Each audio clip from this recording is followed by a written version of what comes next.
As we look out on the world scene today, everybody seems to be focused in on a place called Jerusalem. And it is, as we noted this morning, a place of global controversy. The entire United Nations, 150 nations, except that of the United States of America, voted to sanction Israel just a short time back because of their activities with the Palestinians. Now, the Palestinians had a lot of atrocities, but hardly anybody said anything about their rock throwing, gun shooting, and that sort of thing, burning flags, killing soldiers. But everybody seems to pick on Israel, and you wonder why. Yes, there are atrocities on both sides, but why are the nations focusing in on this people, that land, and especially this city? Reason is there is prophetical significance with Jerusalem. It has a future. Now, I might say it has a difficult and a troublesome future ahead. Once the rapture occurs, excuse the phrase, but all hell is going to break loose on this planet, and it's going to center in on that city. And it's only going to get worse. That's the thing. It intensifies. If you go through the book of Revelation, as we've been doing, you go through and there's peace and there's prosperity and the mark of the beast and so forth. But then it all turns on them, and it gets worse until Jesus Christ comes back. And as Prince of Peace, he establishes his kingdom. Now, we saw this morning in verse number 1 of Zechariah 12. By the way, this is part 4 for the tape. The burden of the word of the Lord for Israel, saith the Lord, which stretcheth forth the heavens and lays the foundation of the earth, and so forth. He's referring to the fact that he can make things happen. As the Creator, he has done things, and he's done them according to a plan. He has a program and a time schedule, and he acted accordingly. And so, after reminding them of this fact, he says, I'm going to make Jerusalem a cup of trembling to the people round about. And of course, in this very same prophetical book, one of the minor prophets, yet it is one of the bigger books of the minor prophets, he talks about gathering the nations to Jerusalem. And that's probably what is happening now. If our time schedule is correct, we believe that it's setting the stage for the gathering of nations there. Now, you'll remember, one of the very first things that happens as the tribulation period is on the horizon is the movement of Gog and Magog. Now, who's Gog and Magog? That's Russia. Russia had a communistic system. There was a Cold War. Ronald Reagan stood up to them. They either had to use their military might or dismantle it because nothing's coming through. Okay. They either had to use their military might or dismantle it because it was just too much of a burden over them. And in fact, their system failed. But as you know, they're not all that happy with capitalism either. And there's been a rise of nationalistic spirit. Go back to the communistic type deal. They persecuted the Jews so that thousands of them have fled Russia and their homes there for the Promised Land. And so that's what's coming about and being realized. But when Gog and Magog march down, God takes care of them. But as a result, Antichrist signs the peace pact. And he guarantees that Israel, for a time, can start their temple worship without fear of other nations, reprisal from other nations. But God says eventually Jerusalem is going to become this cup of trembling. And it literally means to slosh it around, to reel to and fro, causing a whirlpool or a vortex in the very center, to draw them down, drown them all in judgment. Verse 3. He also says Jerusalem is going to be a burdensome stone for all people.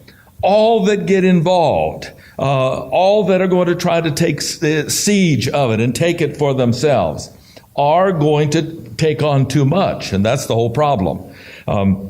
They cannot hold up under the weight of it, and yet they can't put it down. And it becomes a curse. Now we're going to move on to verse number 9 of this same chapter. And it shall come to pass in that day that I will seek to destroy all the nations that come against Jerusalem. Now, this particular concept has to do with the fact that these nations come against Jerusalem because they reject Him and His Word. Hold your place right here, because we'll come back to it, and turn to Psalms 9.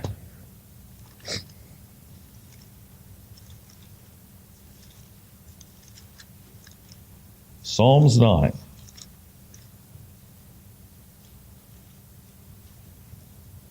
And verse number 17.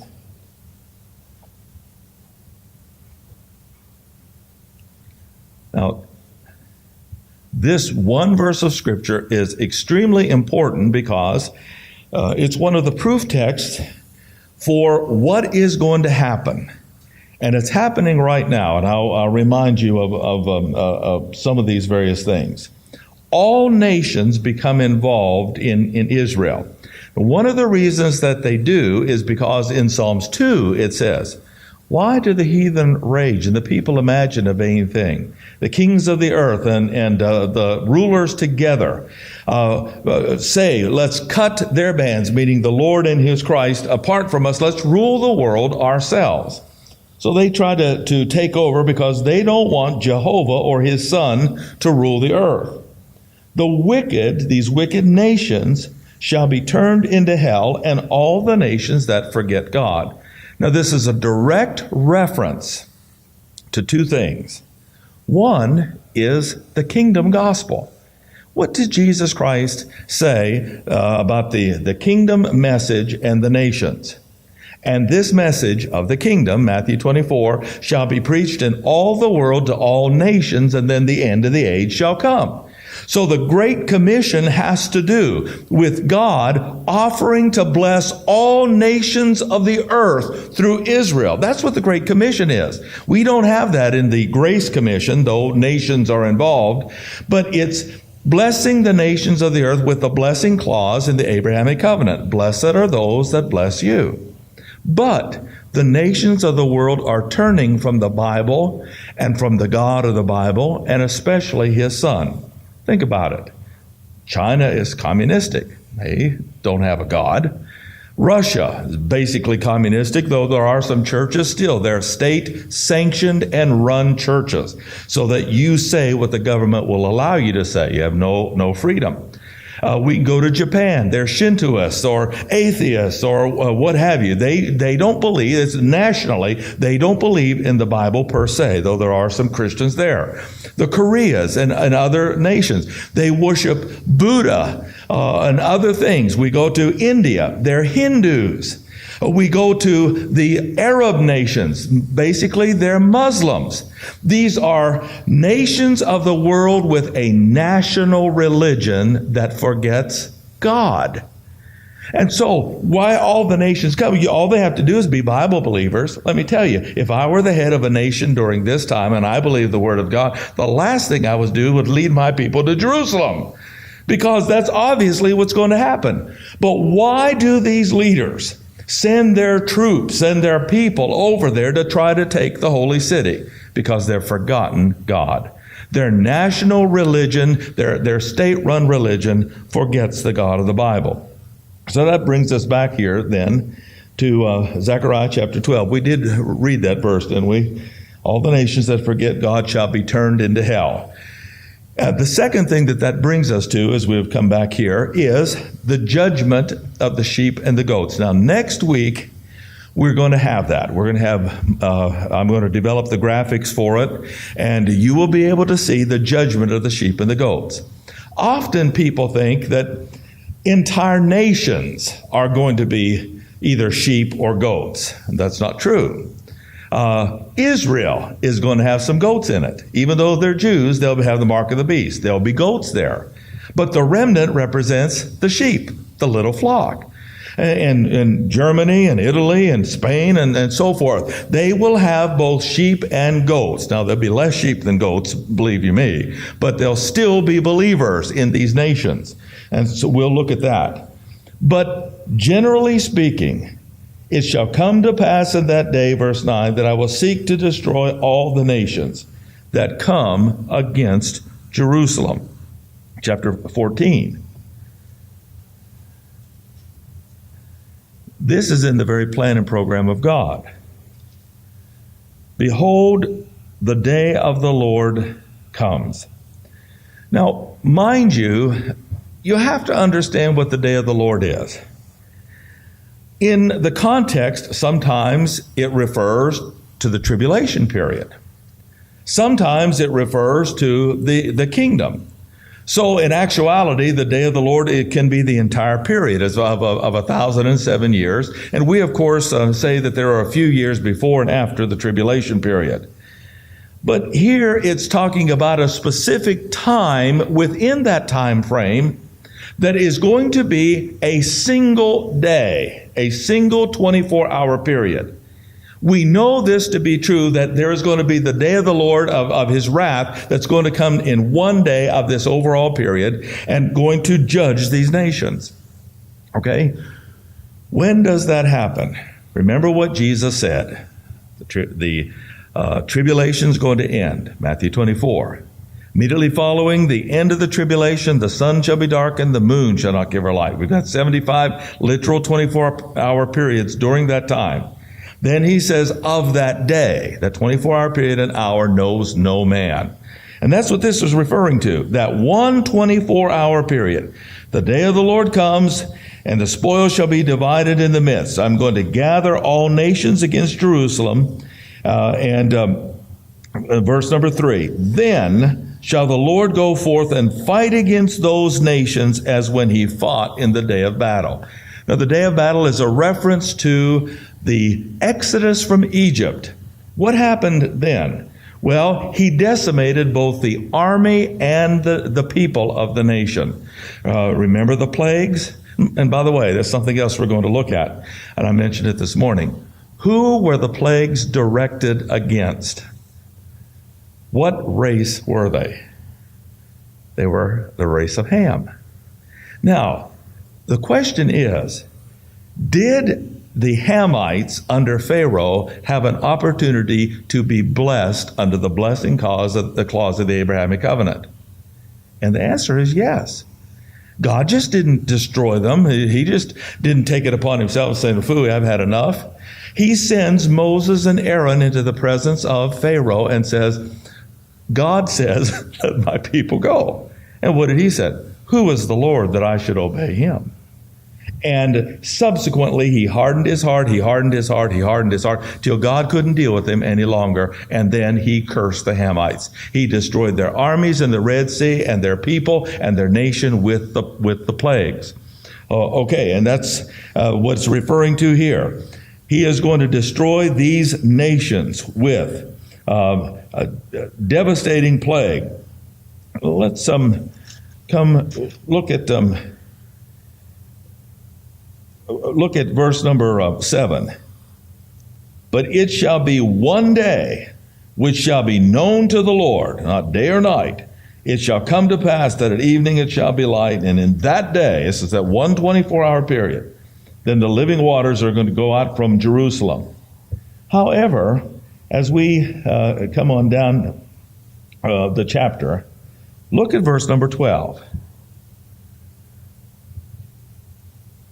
Now, remember, there were plagues and the devastation of the Red Sea. And God is going to take care of the armies of the nations, and he is going to plague the people. And this shall be the plague wherewith the Lord shall smite the people that have fought against Jerusalem. Their flesh shall consume away while they stand upon their feet, and their eyes shall consume away in their holes, the eye sockets, and their tongue shall consume away in their mouth. Now, this, you need to take this and go to the book of Revelation, and where it talks about the blood to the horses' bridles. Think of how many soldiers there has to be for the flesh to burn away and the blood to be spilt to get up to the horses' bridles. There literally would have to be millions, billions of soldiers there, and that's pretty much what happens. There's a 200-mile trough called the Valley of Jehoshaphat that is to the east of Jerusalem. And all of these soldiers are going to be there. And Jesus Christ is going to come back with a sword from his mouth. But literally, it must be something like a laser, that type of deal. Burns their flesh, and the blood just keeps flowing and growing to the horse's bridle. But this has to do with the judgment of the nations that come against one city. Not New York, not Washington, not Moscow, not Beijing. It is against Jerusalem. Okay. Come up to verse number 16. And it shall come to pass that every one that is left of all the nations which come against Jerusalem. These are the sheep nations here. They're left and get to go into the kingdom. They'll even go up from year to year to worship the King, the Lord of hosts, and to keep the Feast of Tabernacles. Now, some have asked with regard to this, what happens in the kingdom? And I'm going to be answering that about the 144,000, where they get their wives, because that was a real concern. There are only men there. Where are they going to get their wives? And what about the Gentiles in this? Well, they're going to be able to marry and be given in marriage and have children. Now, here's the thing. They have to be in unglorified bodies to do that. Why? If you're in a glorified body, they neither marry nor are given in marriage. They're as the angels in heaven, and they do not procreate. That's it. But even in the kingdom, you've got a rod of iron rule. And I bring this to your attention because people don't seem to understand. It's not going to be like it is now.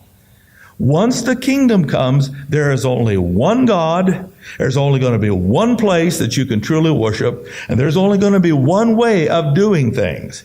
And with Jesus Christ on the throne and with his government in place globally, it's his way or no way.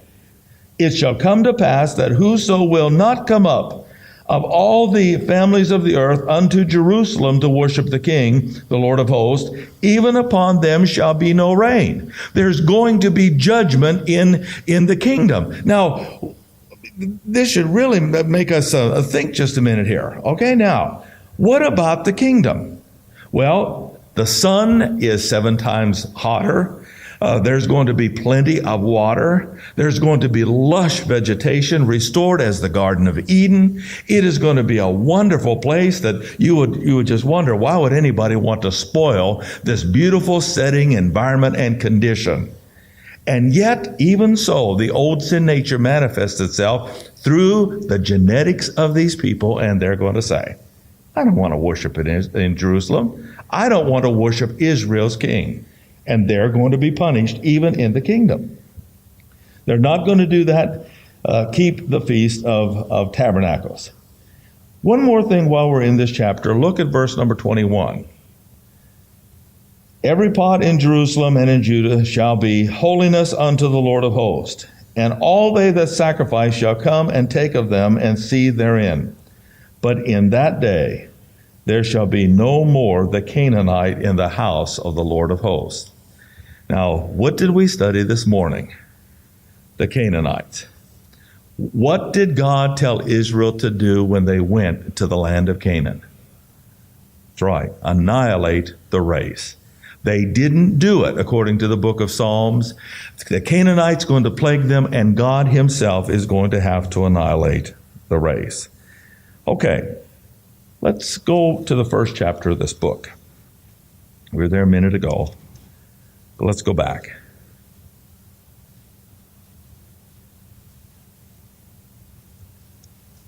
Zechariah chapter 1.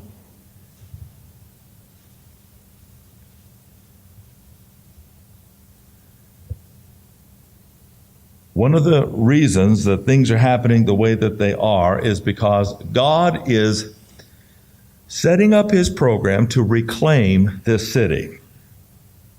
Without this city, he's going to welch on all of his promises. By the way, before we read this, it's in our best interest that God fulfill his promise to Israel.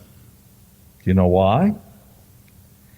If Israel doesn't get that land, that city, her government, and God cannot bring it to pass, guess what? He doesn't keep his word to Israel, and he loses the angelic conflict. I mean, that's the bottom line. Everything that he said in his word, he has to bring to pass in keeping with the rules and the tenets of this conflict, or else he loses. But if he loses, if Israel loses, it's not just Israel that loses. It's the entire program of reconciling the heavens and the earth together. The entire program is lost. If God cannot keep his promise to Israel, he can't keep his promise to us. If he cannot be trusted to do what he said for Israel, he can't be trusted with regard to us. So it's in our best interest that we should listen to the news, what's happening in Jerusalem, what's happening in Israel, because that has an impact. If somehow Antichrist takes over and Jesus Christ can't take it from his grasp, the entire thing is lost. And what is happening is things are getting set up for Jesus Christ to take this city. Now, one of the reasons is God's jealousy. Verse 14. So the angel that communed with me said unto me, Cry thou, saying, Thus saith the Lord of hosts, I am jealous for Jerusalem. Remember, there's a good jealousy and a bad jealousy. If somebody has something that's rightfully theirs and yet you want it and others praise them for it, that's a wrong jealousy. But if it's yours, which Jerusalem is with regard to God, then he says he's jealous over it. Why? Because he doesn't possess it now. It's not his city now. He wants it because that's where his house is going to be, and that's where he's going to place his name. And therefore, he's jealous over Jerusalem. He wants it back. Verse number 15, For I am sore displeased with the heathen that are at ease. For I was but a little displeased, and they are helped forward, but they helped forward the affliction. In other words, they added insult to injury. They added salt to the wound of God himself. They took over. And if you read the book of Revelation, it says, don't measure the temple. John was to measure certain things, but don't measure a certain aspect of the temple because it's given to the Gentiles, and they'll have it the rest of the tribulation till Jesus Christ comes back. Jesus Christ said, For Jerusalem shall be trodden down of the Gentiles until the times of the Gentiles are finished. So what are the Gentiles doing? The Gentiles are taking his city and claiming it for himself. And it says they're adding to the affliction, the wounds of God. That's my city. And here they are trying to take it. All right, let's go down to verse number 16 here. Therefore, thus saith the Lord, I am returned. He's speaking as though it's already happened. I am returned to Jerusalem with mercies. Where does Jesus Christ literally come back when he touches down on the earth? To the Mount of Olives, which is just this side, the east side of Jerusalem. He comes back there and he enters that city. What's he going to do? My house shall be built in it. This is the fourth temple. The third temple is going to be destroyed. He's not going to do anything that Antichrist has corrupted or polluted. He's not going to keep that. He's going to build a new house. Thus saith the Lord of hosts, a line shall be stretched forth upon Jerusalem. Verse number 17. Last part of the verse. I will yet choose Jerusalem. So that's why when the whole earth is focused in on this city and is looking at things that are happening there politically, militarily, religiously, we understand that God is saying, wait, I'm going to get my city back for myself. Now let's come from here to chapter 8 in this book.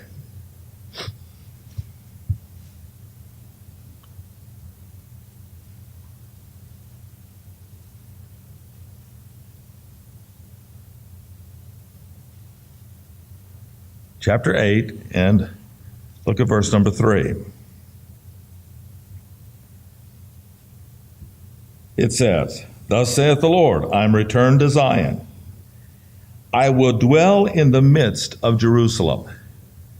No, it's always nice to go home. I've heard several of you, you go out of town on business and so forth, and you have to either sleep in a guest room or sleep in a motel or some other place, and you come back and you always say, it's nice to sleep in my own bed with my own pillow and so forth. Well, God, as it were, doesn't have a place to dwell on earth. And it says here, I am returned to Zion, and when he does, I will dwell in the midst of Jerusalem. And it's going to be called the city of truth, and the mountain of the Lord of hosts, the holy mountain. This is the Temple Mount. From there, it's going to be once again sanctified expressly for the God of Israel, Jehovah God. All right, let's move on to verse number 4. There shall be yet old men and old women dwell in the streets of Jerusalem, every man with his staff in his hand for very age. And by the way, part of the remnant can be older people.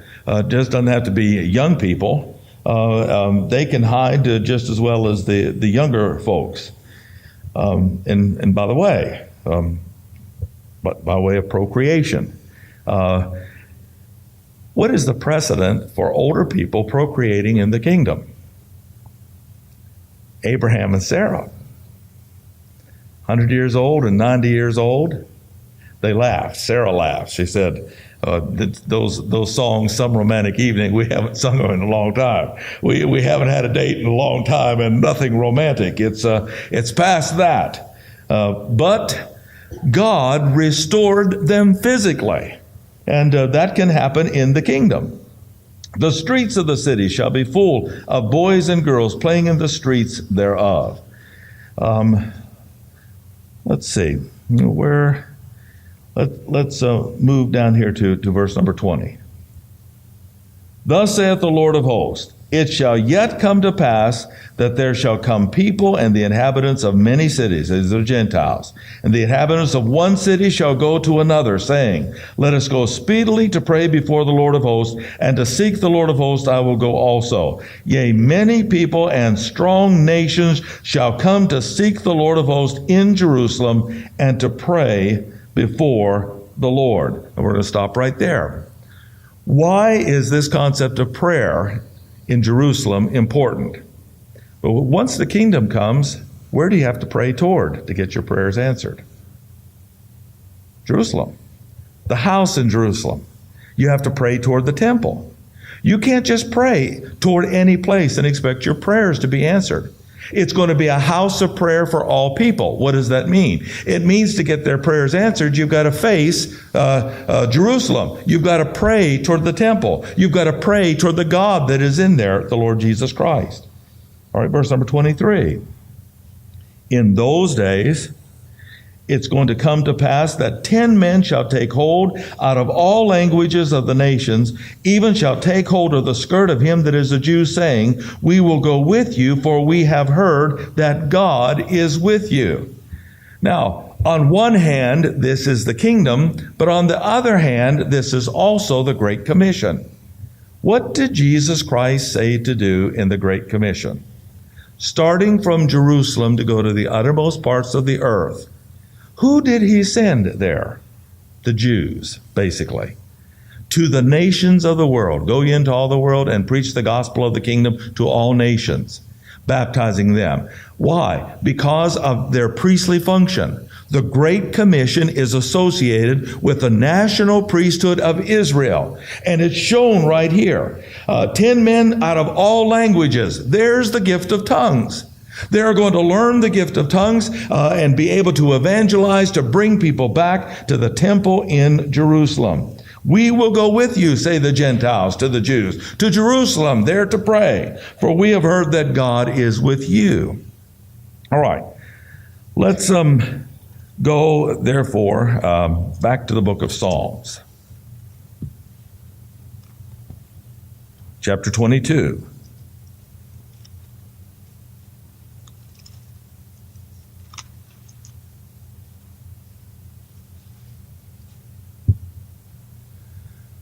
Just as all nations are going to be represented at the Battle of Armageddon, All nations are going to be drawn to Jerusalem. All nations are going to be dealt with, a contingent from all nations. There are also going to be all nations involved in the millennial kingdom, worshiping the Lord in Jerusalem. Let's take a look at several of these. Psalms 22 and verse number 27. All the ends of the world shall remember and turn to the Lord. The jarring of the memory of the nations has to do with the Great Commission. Go into all the world and preach the gospel to every creature. And at that time, you remember, you're going to have the 2 witnesses preaching. You're going to have the 144,000 preaching. At that time, you're going to have herald angels preaching. At that time as well, and we've discussed this, you're also going to have the preaching of the grace age saints in the testimonies that they've left behind. Diaries, Bibles, study literature, tapes, videos, what have you. All of those things are going to be left behind, and they're going to be able to understand a gospel message and be saved. So it's going to jar their memory. All the ends of the world shall remember and turn to the Lord, and all kindreds of the nations shall worship before thee. This is all except for those that have been annihilated. For the kingdom is the Lord, and he is the governor among the nations. All right, let's turn to chapter 67.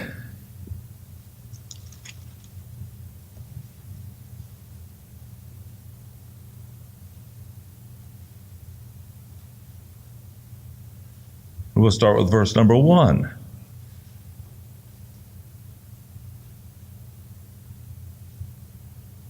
God be merciful to us. Now this is a plea with regard to the nation of Israel. And bless us, and cause his face to shine upon us. Psalm 67:1. Selah. Selah means think of that. It means stop here and ponder for a second. Here is a nation that is called of God in this age, not my people. God divorced them. God set them aside. God doesn't want to have anything to do with them until you get toward the end of the age, when he is going to remember his covenant and he's going to start dealing with his people again. I mean, think of that. He put them aside, and now all of a sudden they're the apple of his eye, and he's going to begin that program. That thy way might be known among the earth, thy saving health among all nations. This is the gospel of the kingdom. What does the saving health have to do with this message? It's because in the kingdom, God is going to remove the curse. In the kingdom, people are going to have an elongated life span. They're going to be able to live not just 100 years, but 1,000 years or longer. Remember what Jesus said to Martha when she said, "If you'd been here, Lord, my brother Lazarus had not died." And he said, "Yes, that's true. I could have gotten here a little faster, but I wanted to teach you a lesson. That he that believes in me, though he were dead, yet what? Shall he live?" There's going to be a resurrection, and those people are going to receive resurrection bodies, and there's going to be millions of people do that at that point. But it also said, and here's the promise for the tribulation saints, the remnant, he that liveth and believeth in me shall never die. Once these people enter into the millennial kingdom, they go all the way through it and receive their glorified bodies at the end of it. That's why they're saving health. This is also a reference as to why Jesus Christ and the apostles healed. They didn't heal everybody, but the ones that they did heal, they healed instantaneously, and they were all associated in some way with the kingdom message and the proclamation of the coming kingdom, the kingdom being at hand, and they healed. So proclaim your saving health to all nations. Let the people, the Jews, praise thee. Let all the people praise thee. Oh, let the nations be glad and sing for joy, for thou shalt judge the people righteously and govern the nations on earth. Let's go to chapter 72.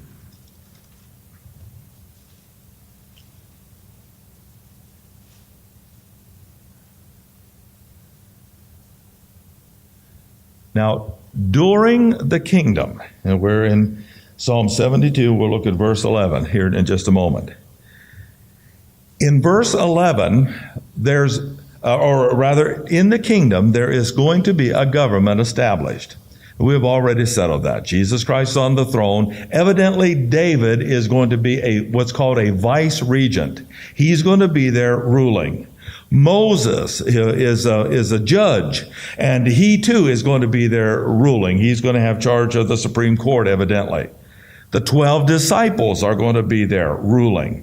Others are going to have positions. Evidently, Noah and Job, Gentiles. Adam will be there. He's not in the body of Christ. None of these men are. Well, where are they going to go for eternity? They're going to go into the kingdom with glorified bodies. And because of what they were during the time in which they lived, they will receive a governing position. But even then, there will be others that will be born physically alive and have these governing positions of all nations. Note verse number 11. Yea, all kings shall fall down before him. All nations shall serve him. There's only going to be one religion, one God, one way of doing it, as we said. The 10 Commandments are going to be in effect. In fact, all the laws and rules for Israel will be in effect. And that's the way people will go. All right? Look at verse number 17 here while we're here. His name shall endure forever. From that time onward, it goes on. His name shall continue as long as the sun, and men shall be blessed in him. All nations shall call him blessed. Chapter 86. Almost through, just a couple more places and we're done.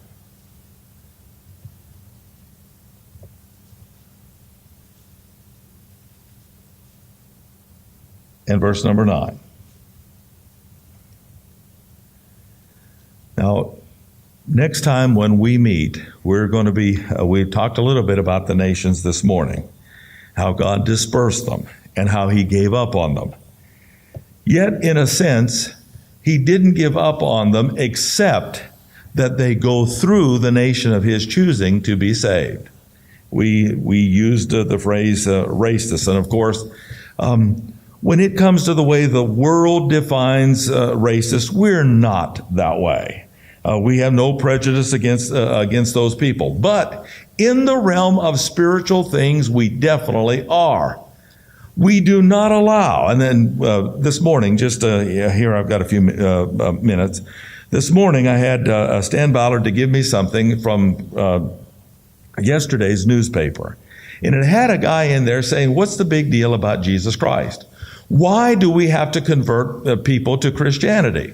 Because all religions are the same. All roads lead to heaven. All ways are all right if you're sincere, and so forth. And he used to be from a church where those folks, that family came from.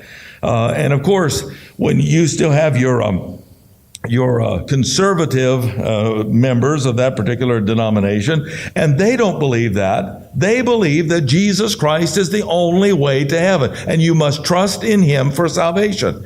But why do the United Nations just meet and convene and talk about bringing in global laws, making it a crime if you talk against another religion or try to proselyte, that's what they call it, or evangelize those of another faith? Because they think it's all the same. They want to make everyone equal. They don't want to discriminate. And the fact of the matter is that the Bible discriminates. Every religion is not equal. Every race is not equal when it comes to the blessings of God and the choosing of God. It's Israel's God, his word, and his son. They're the only ones that count. All right, we're in chapter 86, and look at verse number 9. That's why in here we know that there is some success in the Great Commission, because all nations whom thou hast made. God made nations. God cares about them, and he evangelizes them through the Great Commission. Shall come and worship before thee, O Lord, and shall glorify thy name. Let's go to Romans 15 and we're done. real quick, Romans 15.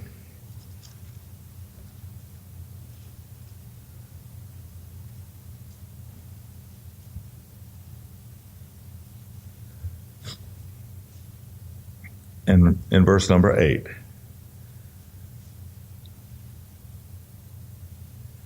Because the law of the Lord and the word of the Lord are going to go forth from Jerusalem to the nations.